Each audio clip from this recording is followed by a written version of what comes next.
वही वीडियो देखो जो आए बिना ब्रेक के। अभी डाउनलोड करें तक ऐप। नमस्कार, आप देख रहे हैं आज तक। मैं हूं आपके साथ नवजोत रंधावा। सुबह सुबह में आपका स्वागत है और सुबह सुबह का स्वागत ठंडी हवाओं ने और मौसम ने भी किया है। जी हां, क्योंकि दिल्ली में मौसम काफी खुशगवार हो गया है। दिल्ली में मानसून ने आज तड़के जोरदार दस्तक दी है। राजधानी और एनसीआर के बहुत सारे ऐसे इलाके हैं जहां पर झमाझम बारिश हुई है और बारिश से जहां गर्मी से राहत मिली है, वहीं कई इलाकों में सुबह सुबह पानी भी भरा नजर आया। ये दिल्ली की तस्वीरें हैं जहां पर बारिश हुई, गर्मी से राहत मिली, उमस भरी गर्मी से लोगों को राहत मिली है और इसी बारिश का, इसी सुबह का शायद लोग बहुत दिन से इंतजार भी कर रहे थे। 4 दिन पहले जब मौसम विभाग ने कहा था कि मानसून की रफ्तार धीमी पड़ गई है और थोड़ा देरी से पहुंचेगा, तो आज की ये बारिश राहत लेकर आई। वहीं मुंबई में राहत नहीं लेकिन आफत, क्योंकि शनिवार को रुक रुक कर बारिश वहां पर होती रही।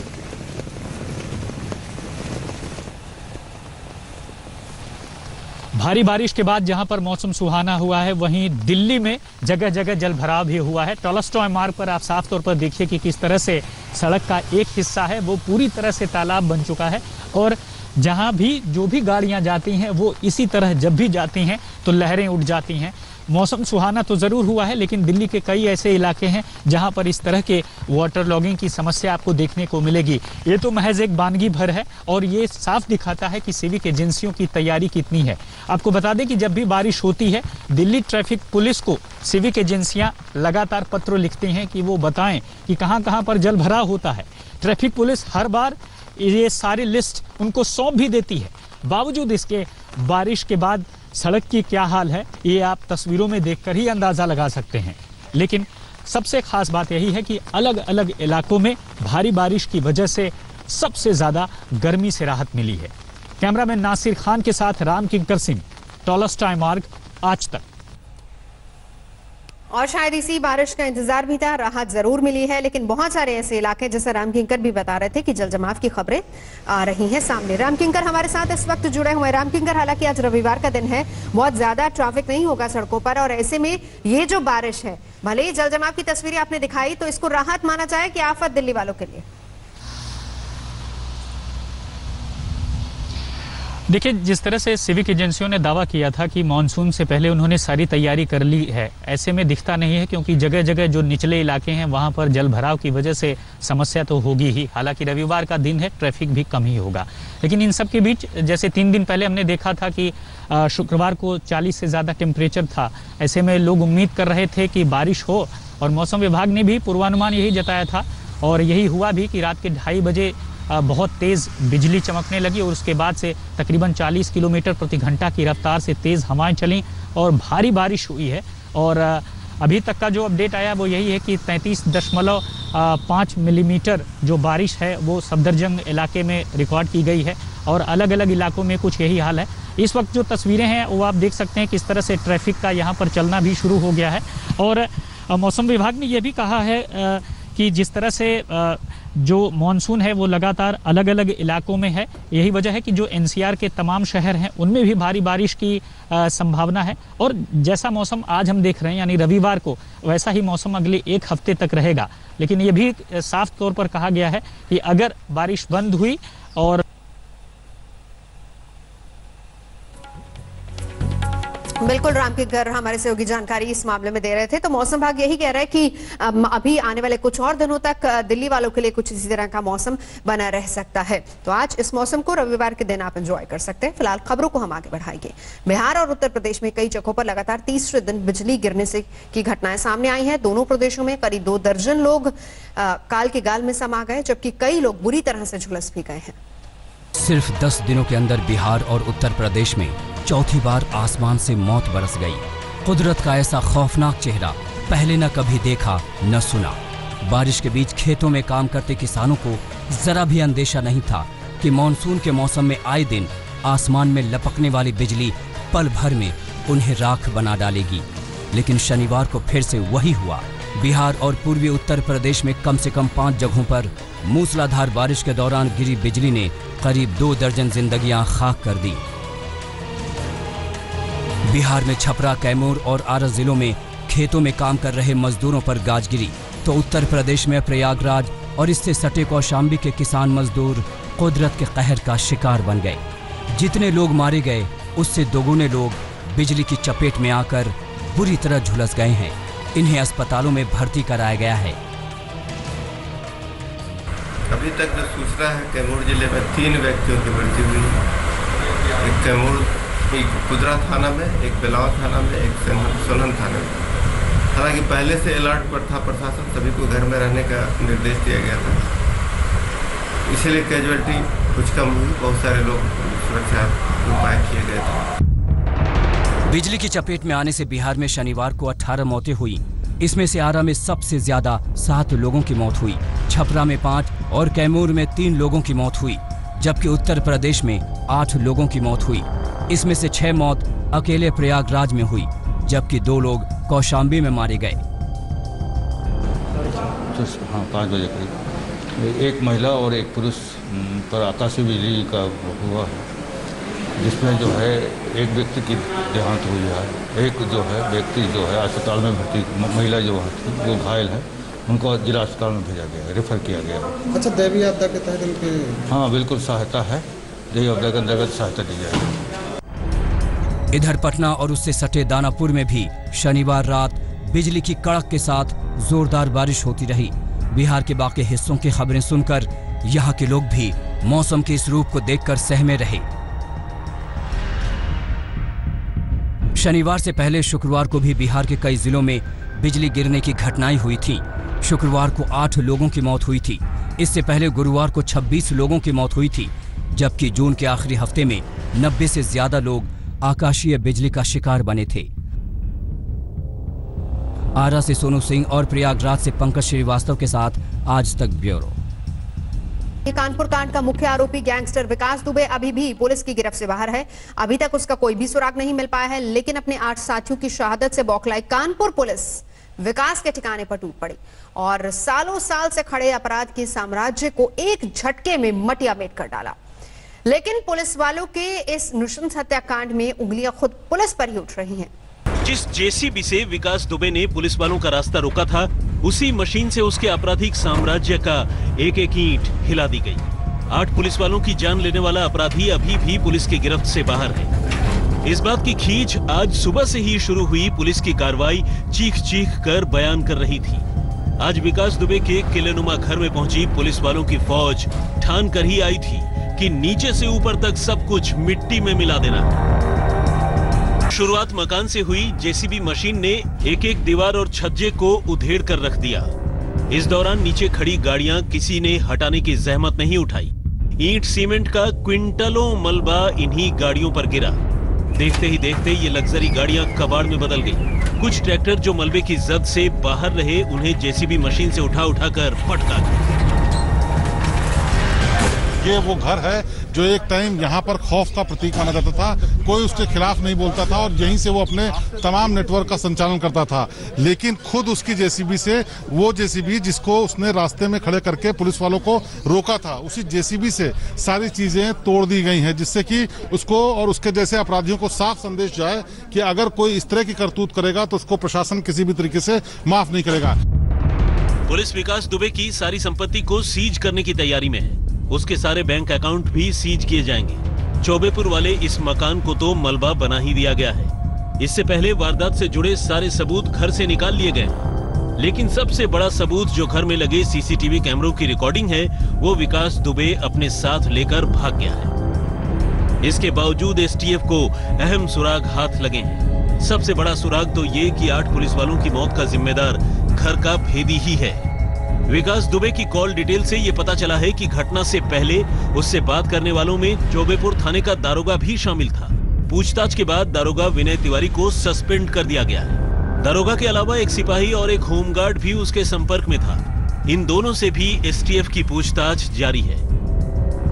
लेकिन निलंबन का आदेश निकलने से पहले दारोगा विनय तिवारी विकास दुबे के घर ड्यूटी पर मौजूद थे।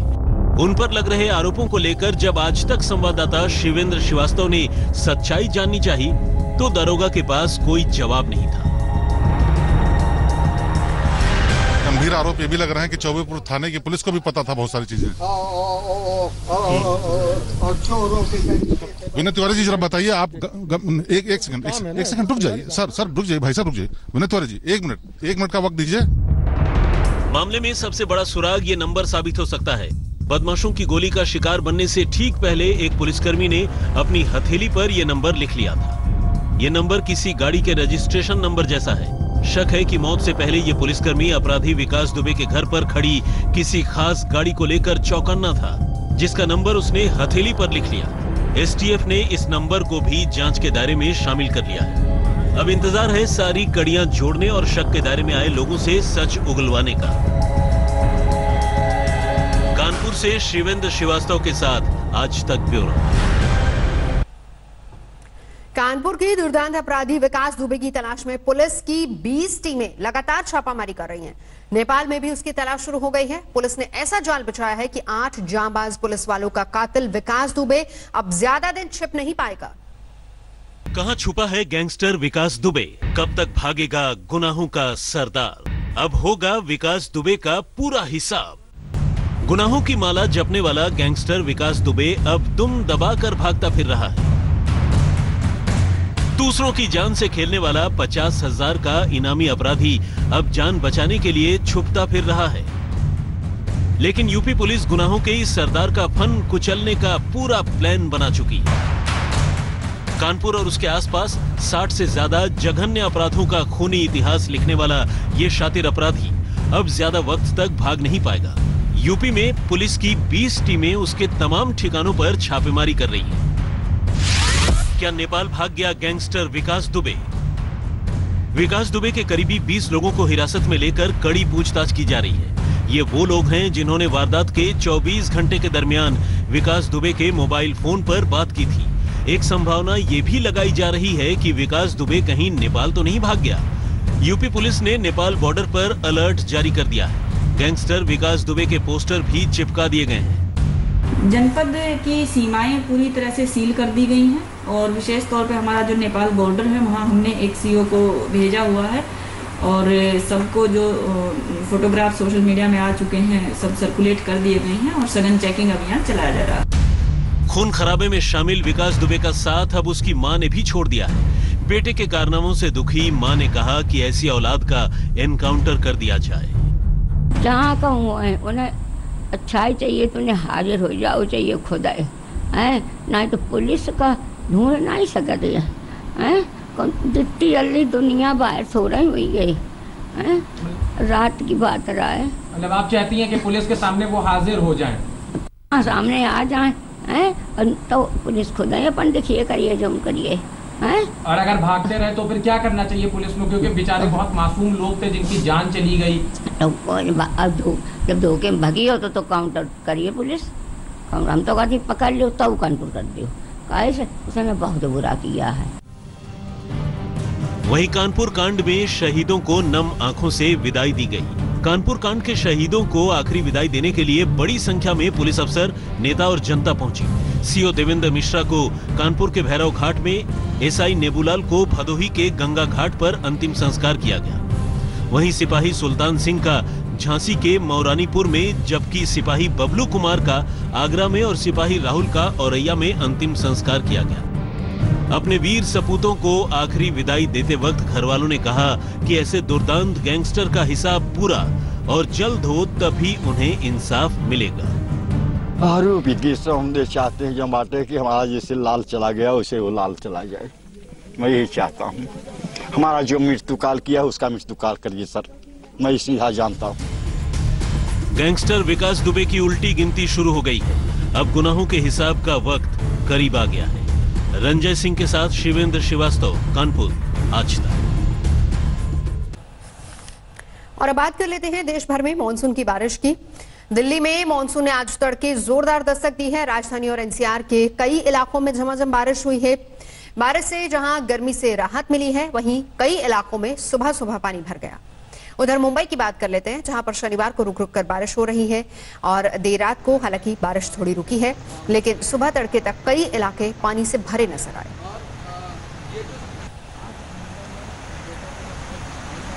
बारिश के बाद जहां पर मौसम सुहाना हुआ है, वहीं दिल्ली में जगह जगह जलभराव भी हुआ है। टॉलस्टॉय मार्ग पर आप साफ तौर पर देखिए कि किस तरह से सड़क का एक हिस्सा है वो पूरी तरह से तालाब बन चुका है और जहां भी जो भी गाड़ियां जाती हैं वो इसी तरह जब भी जाती हैं तो लहरें उठ जाती हैं। मौसम सुहाना तो ज़रूर हुआ है, लेकिन दिल्ली के कई ऐसे इलाके हैं जहां पर इस तरह के वाटर लॉगिंग की समस्या आपको देखने को मिलेगी। ये तो महज एक वानगी भर है और ये साफ दिखाता है कि सिविक एजेंसियों की तैयारी कितनी है। आपको बता दें कि जब भी बारिश होती है, दिल्ली ट्रैफिक पुलिस को सिविक एजेंसियां लगातार पत्र लिखते हैं कि वो बताएं कि कहां-कहां पर जल भराव होता है। ट्रैफिक पुलिस हर बार ये सारी लिस्ट उनको सौंप भी देती है। बावजूद इसके बारिश के बाद सड़क की क्या हाल है, ये आप तस्वीरों में देखकर ही अंदाजा लगा सकते हैं। लेकिन सबसे खास बात यही है कि अलग अलग इलाकों में भारी बारिश की वजह से सबसे ज्यादा गर्मी से राहत मिली है। कैमरामैन नासिर खान के साथ राम किंकर सिंह, टॉलस्टॉय मार्ग, आज तक। और अब तस्वीर मुंबई की भी दिखा देते हैं, क्योंकि अभी तो बारिश फिलहाल वहां पर रुकी हुई है, लेकिन शनिवार को मूसलाधार बारिश के बाद कम से कम 10 ऐसे इलाके हैं जहां पर भारी जलजमाव की खबरें आई और इसकी वजह से कई रास्तों पर ट्रैफिक पर भी असर पड़ा। सड़क पर पानी भरा होने की वजह से कई गाड़ियां बीच सड़क पर ही खड़ी हो गई। सायन में तो पुलिस चौकी ही जलमग्न हो गई। बारिश से मुंबई पानी पानी, सड़क पर समंदर, पानी में डूबी कार, सड़क पर डूबी बाइक। मुंबई में आसमान से आफत बरस रही है। 48 घंटे से हो रही मूसलाधार बारिश से मुंबई पानी पानी है। ये तस्वीरें परेल इलाके की हैं, जहां ईस्टर्न एक्सप्रेस वे पर बारिश का पानी जमा हो चुका है। परेल में जलभराव का अंदाजा कार और बाइक की डूबती इन तस्वीरों को देखकर आप लगा सकते हैं। मैं इस वक्त परेल के उस इलाके में हूं जहां पर कि ईस्टर्न एक्सप्रेस हाईवे गुजरता है और ये देख लीजिए पूरा का पूरा यहाँ जो पानी क्योंकि भरा हुआ है उसकी वजह से ईस्टर्न एक्सप्रेस हाईवे जो है वो पूरा जाम हो चुका है। यहाँ पर गाड़ियां जो है बंद पड़ गई हैं। इसके साथ ही आप देख लीजिए बीएमसी की जो पंप है वो लगातार यहाँ पे पिछले 2 घंटे से पानी की निकासी की कोशिश में लगे हुए हैं। परेल में बारिश का पानी जब सड़क पर जमा हो गया तो इन बच्चों ने उसे ही स्विमिंग पूल बना लिया, खूब मस्ती की। लेकिन जो लोग यहाँ रहते हैं उनके लिए कितनी मुश्किल है। घुटनों तक भरी सड़क पर पैदल चलना खतरे से खाली नहीं है। ये तस्वीरें मुंबई के सायन इलाके की हैं, जहां हर साल की तरह सड़क पर लबालब पानी भरा है। आलम यह है कि रोड के किनारे बनी पुलिस चौकी में भी पानी भर गया। सायन इलाके की जरा इन 2 तस्वीरों पर नजर डालिए। पानी से भरी सड़क पर चलने का जोखिम कितना है, इन तस्वीरों से आप समझ सकते हैं। बेस्ट की बस बीच सड़क पर खराब हो गई तो ये ट्रक जल जमाव में निकलने की नाकाम कोशिश कर रहा है। हम इस वक्त मुंबई के सायन इलाके में, ये वो इलाका है जो हर बार बारिश में पानी से लबालब भर जाता है और यहाँ पर आप देख लीजिए हालात कुछ इस तरीके से हैं कि गाड़ियां जो हैं वो बंद पड़ गई हैं। ये बीएसटी की बस आप देख लीजिए पूरी बंद पड़ी हुई है। जो पुलिस स्टेशन है यहाँ पर वहाँ उसके अंदर पानी है, तो वहीं जो सड़क है आप देख लीजिए ईस्टर्न एक्सप्रेस हाईवे का ये पूरा इलाका पानी से जो लबालब होने की वजह से गाड़ियां यहाँ रेंग रही हैं।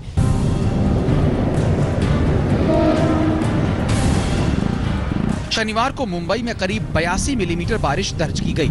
इसकी वजह से शहर के 10 इलाकों में जबरदस्त वाटर लॉगिंग हो गई। मॉनसून में मुंबई का ये हाल कोई पहली बार नहीं हुआ है।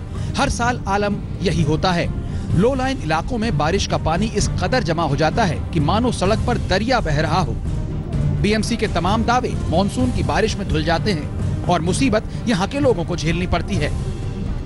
लगातार दूसरे दिन मुंबई शहर बारिश से भरी हुई एक सुबह से उठा है और आज भी हम देख सकते हैं पिछले कुछ घंटों से लगातार मुंबई में बारिश हो रही है और इसी कारण कई एरियाज में पानी भरने की जो प्रॉब्लम है वो सामने आई है। वाटर लॉगिंग का एक प्रॉब्लम सामने आया है हर बार की तरह। हम इस वक्त पे अंधेरी ईस्ट में मौजूद है और ये अंधेरी का सबवे है जो कि जहां हर बार बारिश होते ही पानी भर जाता है और इस बार भी लास्ट 24 घंटे से बारिश होने के कारण इस बार भी आप देख सकते हैं कि पानी भर चुका है। मुंबई पर मौसम का डबल अटैक हुआ है। एक तरफ भीषण बारिश से शहर में जल जमाव है तो दूसरी तरफ हाई टाइड। सुबह जब हाई टाइड आया तो समंदर में करीब 4.5 मीटर ऊंची लहरें तटों से टकराईं। अब रात में भी हाई टाइड आने की संभावना है, जिसमें करीब 4 मीटर ऊंची लहरें उठ सकती हैं। लिहाजा लोगों को समंदर किनारे जाने से मना किया गया है। तनुश्री पांडे और विद्या के साथ मुस्तफा शेख, मुंबई, आज तक। वैसे मुंबई के लिए टेंशन की बात ये है कि आफत की बारिश का दौर आगे भी जारी रह सकता है और इसके अलावा महाराष्ट्र के कुछ और जिले भी हैं जहां पर भारी बारिश हो सकती है। मुंबई के लिए आफत के दिन अभी खत्म नहीं हुए हैं। मौसम विभाग के मुताबिक कुछ और दिनों तक भारी बारिश का सिलसिला जारी रह सकता है। लिहाजा मुंबई को एक बार फिर तैयार होना होगा मॉनसून की मुसीबत से निपटने के लिए। बीएमसी को अपनी तैयारियों को और धार देनी होगी। सड़कों पर भरे पानी को निकालने के लिए तेजी से काम करना होगा, वरना मुंबई यूं ही पानी पानी होती रहेगी। सांता क्रूज की ये तस्वीरें एजेंसियों के लिए एक बार फिर फेल हो जाने की कहानी कहती हैं, वरना यहाँ बारिश में सड़क पर दरिया नहीं बहता, बच्चे स्विमिंग करते नहीं दिखते। अब जरा अंदाजा लगाइए कि जो लोग सांता क्रूज की इन कॉलोनियों में रहते हैं वो इस दरिया को पार कर कैसे निकलेंगे। उनके लिए यह बारिश कितनी बड़ी मुसीबत है। मुंबई के लाल बाग इलाके में जैसे ही बारिश थमी, लोग सड़कों पर निकल आए ताकि घर का जरूरी सामान खरीद सकें, क्योंकि मुंबई में मूसलाधार बारिश कभी भी लौट सकती है। मुंबई में आज भी भारी वर्षा का संभावना तो है। इसमें एक चीज है, वो सिटी से ज्यादा सबर्बन एरिया में ज्यादा भारी वर्षा है होने का संभावना है। महाराष्ट्र के कई और जिलों में भारी बारिश की चेतावनी दी गई है। शनिवार को चंद्रपुर में भी मूसलाधार बारिश हुई। करीब 3 घंटे तक हुई झमाझम बरसात से सड़कों पर घुटनों तक पानी भर गया। पालघर, रायगढ़ और कोंकण इलाकों में भी भारी बारिश ने जनजीवन पर असर डाला। तनुश्री पांडे और विद्या के साथ मुस्तफा शेख, मुंबई आज तक। सिर्फ मुंबई नहीं, देश के अलग अलग इलाकों में भी बारिश और बाढ़ से हाहाकार मचा हुआ है। बिहार में पटना की सड़कें लबालब हो गई हैं, तो पहाड़ों पर भी बारिश का कहर टूटा है। ये तस्वीरें धुले जिले के तिताने गांव की हैं, जहां मूसलाधार बारिश के बाद सड़क पर सैलाब आ गया। पानी का करंट इतना तेज था कि बाइक सवार भी संभल नहीं पाया। मूसलाधार बारिश के बाद अचानक आई बाढ़ में बाइक बहने लगी। कई लोगों ने मिलकर जोर लगाया, तब कहीं जाकर बाइक को बहने से रोक पाए।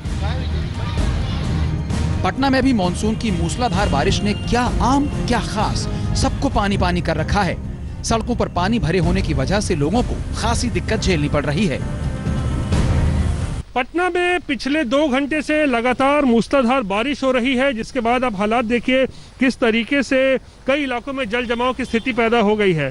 इस वक्त हम पाटलिपुत्रा कॉलोनी में मौजूद है। वीवीआईपी इलाका है, कई सारे बड़े आईएएस अधिकारी, आईपीएस अधिकारियों का घर है यहाँ पर। लेकिन आप देखिए 2 घंटे की मूसलाधार बारिश के बाद क्या हालात हो गए हैं पाटलिपुत्रा इलाके के। घुटने भर तक जो है पानी जो है यहाँ पर जमा हो चुका है। 2 घंटे की मूसलाधार बारिश से पटना का हाल बेहाल हो गया। सबूत आपके सामने है। यूपी के बलरामपुर जिले के कई गांवों में भी बाढ़ का पानी ऐसा भरा कि लोग दहशत में आ गए। न खेत बचा, न पुलिस का थाना। पहाड़ों पर भी मूसलाधार बारिश से चमोली में बद्रीनाथ नेशनल हाईवे पर आफत टूट पड़ी। लैंडस्लाइड होने से 2 जगहों पर रास्ता बंद हो गया और सैकड़ों लोग रास्ते में फंस गए। उधर भारी बारिश के चलते बद्रीनाथ में अलकनंदा नदी भी उफान पर है। उत्तराखंड के बागेश्वर में लगातार बारिश से कपकोट में 7 सड़कें बंद हो गई हैं और 20 गांवों का जिला मुख्यालय से संपर्क टूट गया है। पटना से रोहित कुमार सिंह, चमोली से कमल नयन सिलोड़ी और बलरामपुर से सुजीत कुमार के साथ जगदीश पांडे, बागेश्वर आज तक। बिहार और यूपी में कई जगहों पर लगातार तीसरे दिन बिजली गिरने की घटनाएं सामने आई। दोनों प्रदेशों में करीब 2 दर्जन लोग काल के गाल में समा गए, जबकि कई लोग बुरी तरह से झुलस गए हैं। सिर्फ 10 दिनों के अंदर बिहार और उत्तर प्रदेश में चौथी बार आसमान से मौत बरस गई। कुदरत का ऐसा खौफनाक चेहरा पहले न कभी देखा न सुना। बारिश के बीच खेतों में काम करते किसानों को जरा भी अंदेशा नहीं था कि मानसून के मौसम में आए दिन आसमान में लपकने वाली बिजली पल भर में उन्हें राख बना डालेगी। लेकिन शनिवार को फिर से वही हुआ। बिहार और पूर्वी उत्तर प्रदेश में कम से कम 5 जगहों पर मूसलाधार बारिश के दौरान गिरी बिजली ने करीब 2 दर्जन जिंदगियां खाक कर दी।